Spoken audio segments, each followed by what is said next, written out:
Welcome to the Kent Lapp Podcast. Back to the vision for this shoe store. I find it fascinating that when you were working at this shoe store, you had this vision for what wound up being then Peter Nappi then, correct? Exactly. Yes, exactly. After we sold the Tennessee Waste in 2008, my wife and I had gone to Italy a few times for vacation in Sicily, and we just we loved it. Obviously, it's hard not to love, and we love shoes and all that good stuff. And when I was getting a little burned out with Tennessee Waste, and so towards the end, I started thinking about the shoe business more and more and more, and really it was more from a creative standpoint. Like I wanted to get my hands dirty. I wanted to, travel a little bit more, see some of the world, and work with my hands, and that was really kind of the beginning of it. And so when we sold the business, I had to stay on through the earnout period and through the end of the year, and then we just talked about it and said, do you want to just go to Italy for a few months and just kind of take some time off, think about some opportunities, what we want to do next, look at some other stuff, and maybe look at the shoe business. And it wasn't too hard to convince her, but I would think. So our daughter was about a year and a half, and we left at the beginning of March 2009, and we landed in Florence and put our daughter in a little Italian school, and her first words were in Italian. Really? Yeah. I mean, her accent right now is spot on. Oh, wow. And she could pick up the language so quickly. It's pretty neat because I'll say this, and she'll say it, and I'm like, that is like perfect. Wow. Perfect, And she got that from spending a period of time there? Okay. It just forms in your brain, especially when you're young like that. They don't lose it. They don't lose the pronunciations. But anyway, doors just started opening for getting in the shoe business, and met a friend of a friend owned a tannery, and then I got introduced to a family in the country that owned a small factory, Lamberto. And he had the factory from the 60s, but he started making shoes by hand for Gucci when he was 11 years old. Whoa. And now he had this factory, still did about 20,000 pair of those horse bit loafers for Gucci every year. But he was willing to take us on because he believed in Peter Nappi. They took us on and started working with us. And during this time, didn't know my grandfather, didn't know anything about him, but I started researching things about him to get my dual citizenship, which I'm still working on, by the way. But I'm eligible for it. So I started researching things about him and finding how to get his birth certificate, how to get this. And so then I found his passage papers when he was traveling. He traveled 4 or 5 times between Italy and New York. And my father actually lived in Italy for a little while when he was a kid. I didn't know that because he was on the manifest. But I started looking at it, and they had to list their trade or their occupation. And Dana was in the back of our apartment doing something. I'm like looking at the papers, and I scroll down. His birth name was Pietro. It changed to Peter. Oh, okay. And I'm scroll down, and I go, and every one of them wrote peasant, maybe a carpenter every now and then. I get to Pietro Nappi, and he writes shoemaker. Had no idea. Called Dana, hairs on the back of my neck. I was like, you got to come see this. And so we started doing more research. He and his brother were the only two that immigrated, Michele. And they landed in the Lower East Side of New York. They made shoes there. And then they went to Columbus, Ohio, and made shoes for decades. And you didn't know this? Had no idea. Whoa. Yeah, so we figured out, we got the story part down. Yeah. So it was kind of a blessing and a curse in a way. Because we couldn't turn back at that point. Right. But we thought we were going to launch it in New York. And we actually sold our house in Nashville. We're planning to move to New York, and it just didn't feel right. I love New York, but I don't think that's a good place for me. Yeah. I like to be in the South. Yeah. But so we ended up staying in Nashville, sold our house, ended up selling the house, and then turned around and had to buy another one. And we were going to open a store here, and we were looking around. There was a place like right around the corner from here that we were getting ready to put an offer on to lease the space. And I was talking with the broker who was helping me, and he said, let me show you this Newhoff place. They probably won't accept you, but at least get a tour out of it, is what he said. And we talked to the owner. He's passed away now. One of the brothers, Stephen McRedmond, is an amazing guy. And he said, I told him what our business plan was and what our model was, and he said, I may have the space for you. And he walked right down the street and he opened these 2 doors, and this place had not been inhabited in probably 40 years. And I was like, my gosh, this is it. And Dana was like, are you crazy? I was like, I can just see it. I can see it. And so we worked out a lease deal with them. And we did the renovations on it, and we started that January 2011, and we opened in June. Of 11? Yep, 2011. Okay. Amazing space. That place did a lot of events. It had a lot of, I wish I could remember everybody that's performed there. Really? I mean, from Stevie Wonder or what's the guy named married to Nicole Kidman? I don't even remember his name. Who is it, Mace? Who is it? Keith Urban. Yeah. I was like, man, I just saw this guy on a documentary, which, total sidebar, you need to watch the Garth Brooks documentary on Netflix. It is killer. Oh, my goodness. Yeah. It's 2 parts, part A and part B. It's an hour and a half long each. But, yeah, Keith Urban was on there. I'm like, I know what you're talking about. Keith. That's what it is. Thanks, Mace. But Jason Isbell performed there. When we did a thing with Bonnaroo, we were having a pre-Bonnaroo party a few times. Who's the other girl, the kind of crazy country singer, the younger... not Maren Morris, but Carrie Underwood. No, she's more kind of like Americana. Maren Morris, who I was going to say, no, I don't actually like know. Anyway. I don't listen to a ton of country. But it was we did photo shoots with Tim McGraw and Kenny Chesney and Nicole Kidman, Taylor Swift. I mean, it was Show Nashville shot there probably 15 times.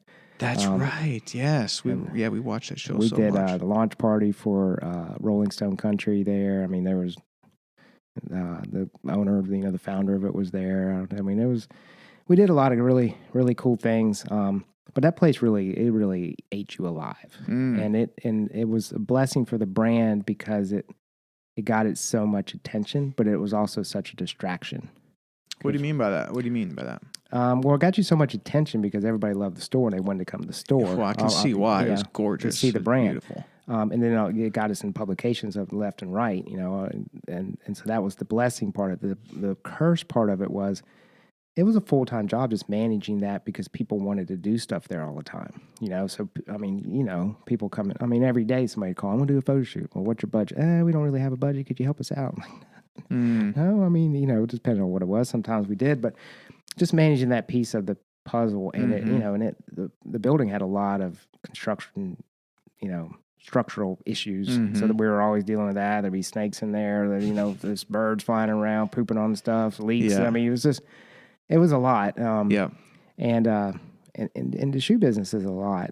Sometimes we used to kid, I wish my grandfather would have been in the tie business or the sock business. Because, you start talking about these shoe boxes and doing stuff. But, it was a passion play that really something we wanted to do. And not being we launched in June of 2011 on the same day. We opened the store. We had a launch party that night and launched our website.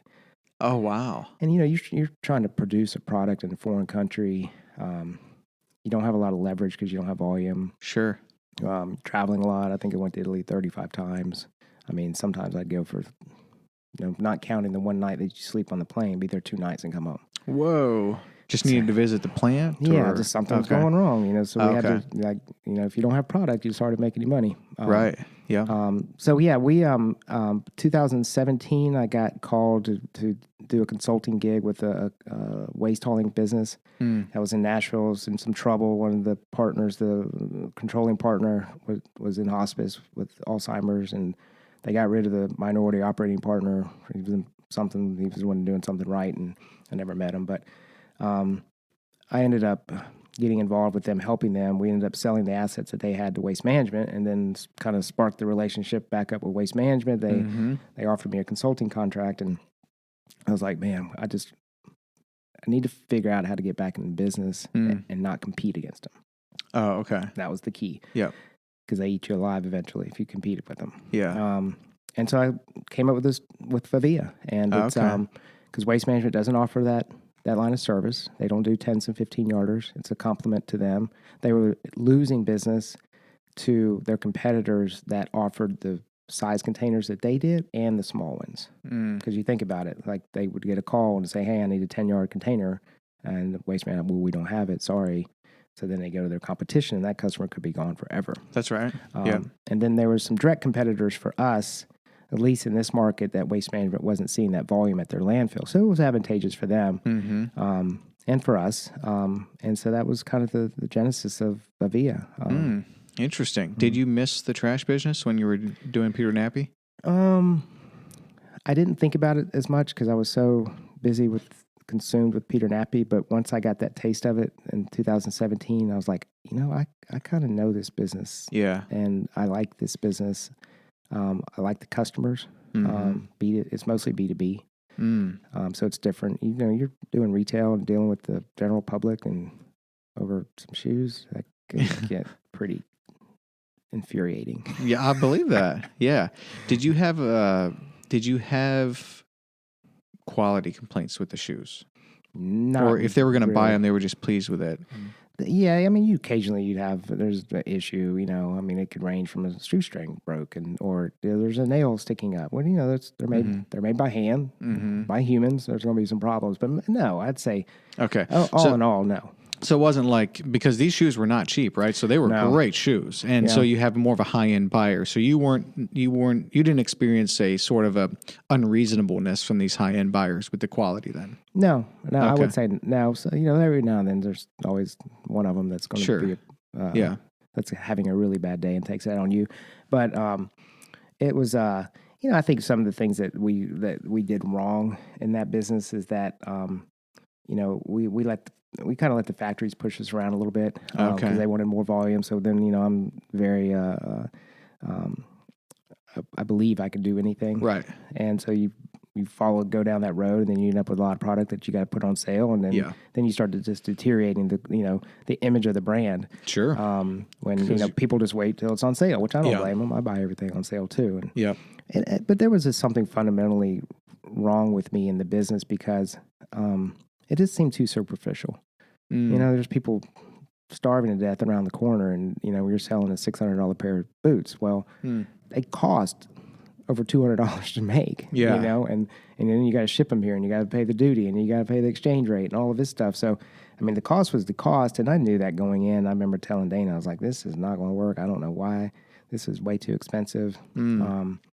And that's why, like I say, it was a passion play that got a little out of hand. It could have just been really small and niche, and the demand would have been there. We probably wouldn't have made a lot of money, but we wouldn't have spent a lot of money either. Right. So did it bother you personally that you were selling these shoes for $600? Yes. Really? It did. Why though? I mean, you have a great product and a great story and a great brand, and people are willing to pay the $600. It's not like they're going to give, the $600 to the kid next door who needs it, unfortunately, So it's not like in either or. I'm just kind of curious what bothered you about that. I think just maybe some of it was that I probably wouldn't go buy a $600 pair of shoes. Why should I expect somebody else? But it was just when you see people get bent out of shape over their boots, or the $600 and the shoelace broke, and I'm just like, man, there's so many other problems in the world right now, and you're upset because of this, and then the holidays could be the worst. I mean, because then people are just more stressed and they want stuff on time and and that was the other thing for us in that business, is that when I was in the waste business, and like I am now, about Thanksgiving, things started slowing down.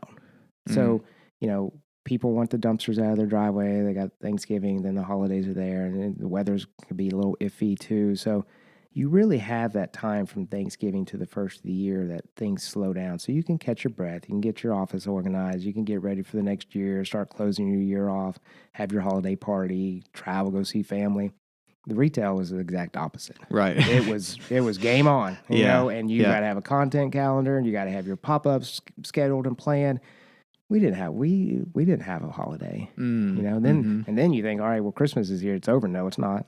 Now we got after Christmas sales. Okay. I mean, it's just, you're back at work the next day. Yeah. Then you got all the exchanges and returns and yeah. No, it was hell, I tell you.